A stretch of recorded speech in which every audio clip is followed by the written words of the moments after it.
Hello traveller, আমি সাজ্জাদ। আজ আমরা যাব ৩০০ ফিট নীলা মার্কেট, সাথে আছে ট্রাভেলার টিম। কি দারুণ এক্সপেরিয়েন্স হতে যাচ্ছে আজকে। এখন আমরা ভুলতা গাউছিয়া থেকে অটোতে করে যাচ্ছি মুড়াপাড়া ফেরিঘাট।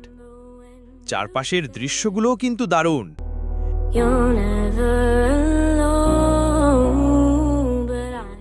এই যে আমরা পৌঁছে গেছি মুড়াপাড়া ফেরিঘাটে।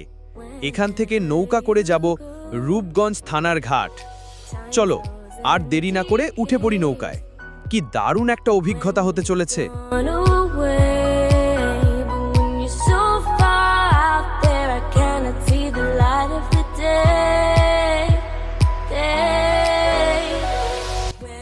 আমি আর তাহমিদ উঠেছি এক নৌকায়। নৌকায় ওঠার পর তাহমিদ একটু স্টাইল করে ছবি তুলছে, আর আমি একটু এক্সাইটেড। আর হাসিব ভাই, মনি, রুবেল, সেলিম ও সাইফুর উঠেছে আরেক নৌকায়। মনি একটু এক্সাইটেড হয়ে ওই নৌকা থেকে হাত নাড়িয়ে ইশারা দিচ্ছে। আমি একটু পোজ দিয়ে ছবি তুলছি। পিছনে তাহমিদ একটু ভাব নিয়ে চিৎকার করছে ছবি তোলার জন্য।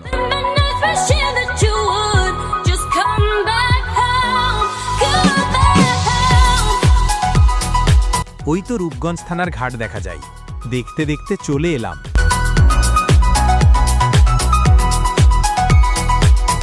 চলেন সবাই এবার নৌকা থেকে নেমে পড়ি রূপগঞ্জ থানার ঘাটে।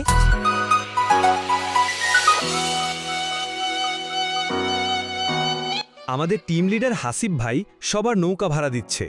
সে আজ আমাদের অর্থমন্ত্রী। এখন আমাদের টিম লিডার হাসিব ভাই ৩০০ ফিট নীলা মার্কেট যাবার জন্য অটো ঠিক করছে। ৩০০ টাকা অটো রিজার্ভ করা হলো। চলেন যাওয়া যাক। Find out where you go, but all I find instead is a nest that's already been flown. I know you won't stray. No, I must just wait. When you're so far out there, এখন আমরা চলে এলাম ৩০০ fit নীলা market মোড়। don't you ever let go. I don't ever. এখন আমাদের টিমের সবাই viral photoshoot স্পটে ছবি তুলছে, আর আমরা অপেক্ষা করছি আমাদের কলিগ মুকুল ভাইয়ের জন্য। মুকুল ভাইয়ের সাথে ফোনে যোগাযোগ করার পর তিনি জানালেন তিনি মার্কেটের ভেতর মসজিদের সামনে আছেন। তাহলে চলেন।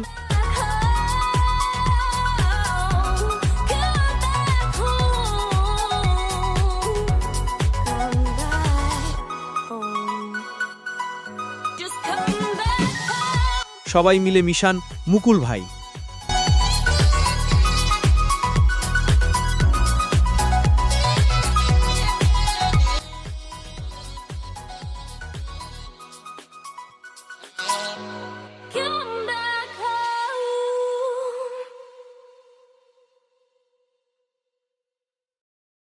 অনেক খোঁজাখুঁজির পর অবশেষে আমরা মুকুল ভাইকে খুঁজে পেলাম।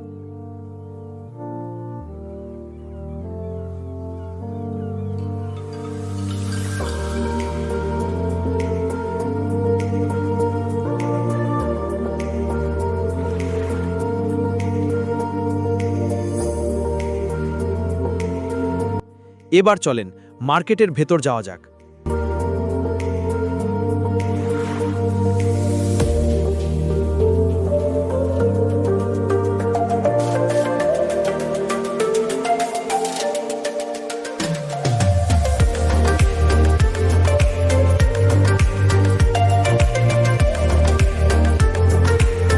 যেতে যেতে চোখে পড়ল মেলা।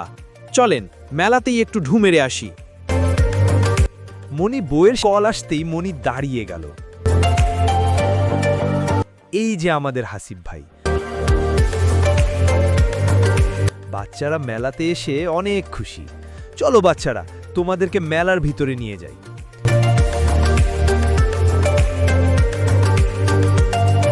মনি বইয়ের সাথে কথা শেষে ফিরল। এদিকে আমাদের আইলশা সেলিম মুকুল ভাইয়ের গাড়ি থেকে নেমে আসলো। এদিকে মুকুল ভাই এখন গাড়ি সাইড করছে।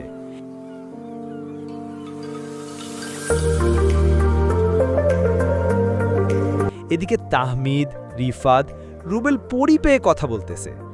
আমি যেতেই মেয়েটি সরে গেল আর ওরা মনের আনন্দে নাচতে থাকলো।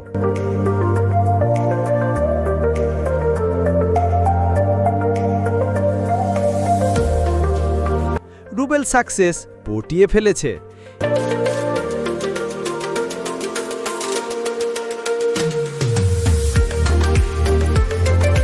এদিকে হাসিব ভাই বউকে অনেক মিস করছে। চলেন রুবেলকে জিজ্ঞাসা করি কিভাবে পটালো।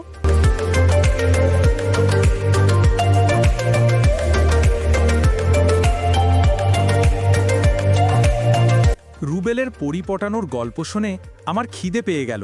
চলেন সবাইকে বলি খেতে যাওয়ার কথা। মেলার ভেতরে ঘোরাঘুরি আর ছবি তোলার পর আমরা সবাই চলে গেলাম রাতের খাবার খাওয়ার জন্য। দেখে হাঁসের মাংস রান্না করা হচ্ছে, পাশে গরম গরম চাপটি বানানো হচ্ছে। এখানে অনেক রেস্টুরেন্ট, সামনে সাজানো বিভিন্ন সামুদ্রিক মাছ, কাঁকড়া, অক্টোপাস এবং অনেক ধরনের কাবাব। দেখতে কত সুন্দর, সো ইয়ামি।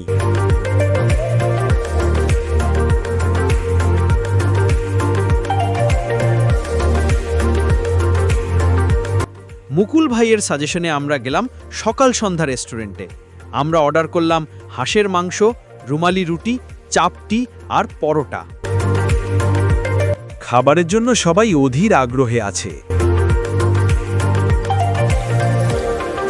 আমাদের জন্য হাঁসের মাংস বাড়া হচ্ছে।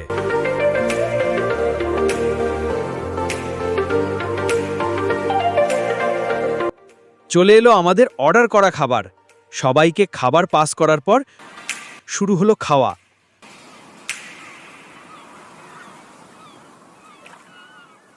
প্রথম বাইট মুখে দিতেই সরিষার তেলের ঝাঁজ, আহা অসাধারণ।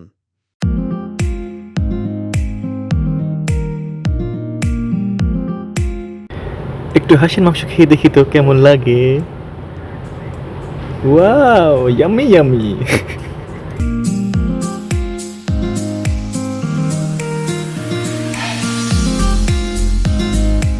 খাবার খাওয়া শেষে আমরা রেস্টুরেন্ট থেকে বের হলাম। বের হওয়ার সময় মুকুল ভাই চায়ের অফার করলেন। চায়ের কথা শুনে তাহমিদ দৌড়ে গেল সামনে দোকানের দিকে। ভাবল সামনে দোকানে চায়ের জন্য ভিড় লেগেছে। পরে দেখা গেল ওটা লটারির ভিড়।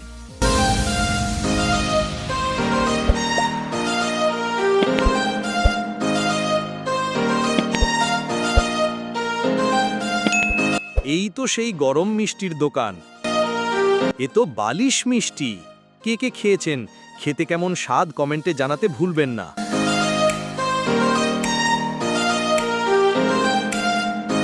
তারপর সবাই হাঁটতে হাঁটতে একটু সামনে যেতেই একটি চায়ের দোকান পেলাম। আমরা সবাই সেখানে বসে পড়লাম। মুকুল ভাই চায়ের অর্ডার দিলেন।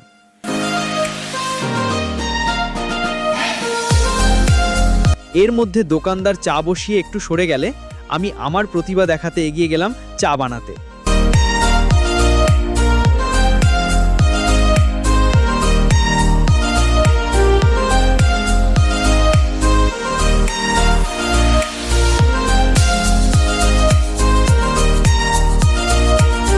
চা বানিয়ে সবাইকে পরিবেশন করলাম আর নিজের বানানো চা নিজেই একটু স্টাইলে খেলাম। এবার মুকুল ভাইকে বিদায় দিয়ে আমরা ফেরার জন্য রওনা হলাম। আজ এ পর্যন্তই। ভিডিওটি কেমন হয়েছে কমেন্টে জানাতে ভুলবেন না।